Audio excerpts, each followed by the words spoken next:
श्री राम। वापस से आप सभी छात्र छात्राओं को एक और वीडियो में स्वागत करते हैं।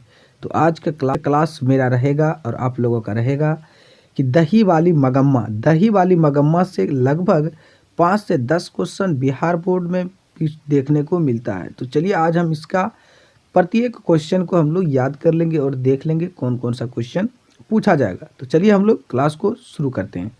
तो सबसे पहले कह रहा है B.R. नारायण ने किस कहानी का अनुवाद किया था। तो उसका जो कहानी था वो था दही वाली मगम्मा। तो चलिए ऑप्शन बी सही हो जाएंगे। चलिए अगला प्रश्न कह रहा है श्रीनिवास किस भाषा के साहित्यकार था। श्रीनिवास जो भाषा का साहित्य था वो था कन्नड़ का। कैसा था?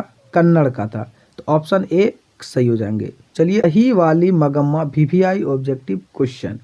तो कह रहा है कि मगम्मा की बहू का क्या नाम था। तो मगम्मा की जो बहू की नाम थी वो था नजम्मा। क्या था? नजम्मा। तो ऑप्शन ए सही है। चलिए अगला प्रश्न दही वाली मगम्मा के लेखक कौन है। तो दही वाले मगम्मा का लेखक श्रीनिवास है। ऑप्शन नंबर सी सही है। चलिए अगला प्रश्न कर रहा है मगम्मा क्या बेचती थी। तो मगम्मा क्या बेचती थी? दही बेचती थी। मगम्मा क्या बेचती थी? दही। ऑप्शन बी करेक्ट है। चलिए अगला प्रश्न कर रहा है दही वाली मगम्मा कहानी का प्रमुख पात्र कौन था। तो कौन था प्रमुख पात्र? मगम्मा थी। ऑप्शन बी सही है। चलिए अगला प्रश्न कर रहा है कि दही वाली मगम्मा किस शहर में दही बेचती थी। तो किस शहर में बेचती थी? बेंगलुरु में। किस शहर में? बेंगलुरु में। ऑप्शन ए करेक्ट है। अगला प्रश्न कह रहा है दही वाली मगम्मा मूलतः किस भाषा में लिखित है। तो किस भाषा में लिखित है? कन्नड़ भाषा में लिखित है। ऑप्शन ए बी सही है। चलिए अगला प्रश्न कह रहा है कि मगम्मा के परिवार के कुल कितने सदस्य थे। तो मगम्मा में कुल परिवार कितने सदस्य थे? तो 4 परिवार थे। तो ऑप्शन नंबर सी करेक्ट है। चलिए अगला प्रश्न कह रहा है घर में मगम्मा की किसने बात बनती थी, किससे बात नहीं बनती थी। तो किससे बात नहीं बनती थी? तो बहू से बात नहीं बनती थी। ये 2020 के ए शिफ्ट में पूछा गया प्रश्न था। ए सेट में ये पूछा गया प्रश्न था। तो बी बहू से बात नहीं बनती थी। चलिए अगला प्रश्न कि मगम्मा की कौन थी। नजम्मा जो थी मगम्मा की कौन थी।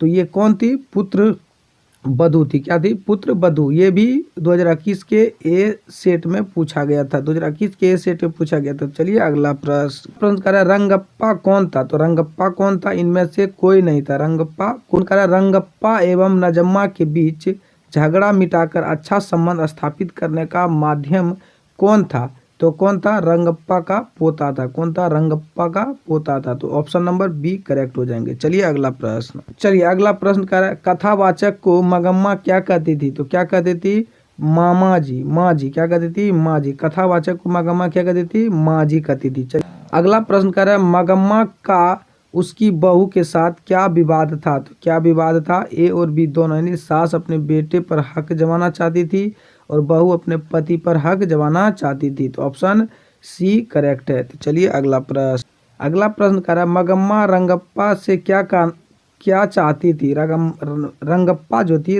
वो मगम्मा से क्या चाहती थी। तो क्या चाहती थी? धन चाहती थी। क्या चाहती थी? धन। ऑप्शन बी करेक्ट है। चलिए अगला छात्रों आज का टॉपिक का दही वाली मगम्मा का टॉपिक से आज का लास्ट प्रश्न है। 17 प्रश्न। फिर हम आप लोगों के लिए दही वाली मगम्मा से भी हम लोग 20 प्रश्न लेके आएंगे। टोटल हम आपको 200 प्रश्न करा देंगे और इससे एक भी बाहर नहीं पूछेगा। तो चलिए आज का अंतिम प्रश्न हम लोग देखते हैं। अगर आप चैनल पर नए हैं तो चैनल को सब्सक्राइब कर लेंगे। दोस्तों में शेयर नहीं किया, दोस्तों में भी शेयर कर देंगे। चलिए फिर हम लोग उसको कंटिन्यू करते हैं। कह रहा श्रीनिवास का पूरा नाम क्या था। तो क्या नाम था? मस्ती वेंकट अयंकर। क्या था? मस्ती वेंकट अयंकर। तो चलिए साथियों छात्राओं आप लोगों के लिए आज का टॉपिक था दही वाली मगम्मा से हम लोग 17 क्वेश्चन को याद किए। अगले क्लास में हम लोग 17 क्वेश्चन देखेंगे। तो चलिए फिर मिलते हैं वापस एक नए वीडियो में। तब तक के लिए धन्यवाद। जय हिंद, जय भारत, जय श्री राम।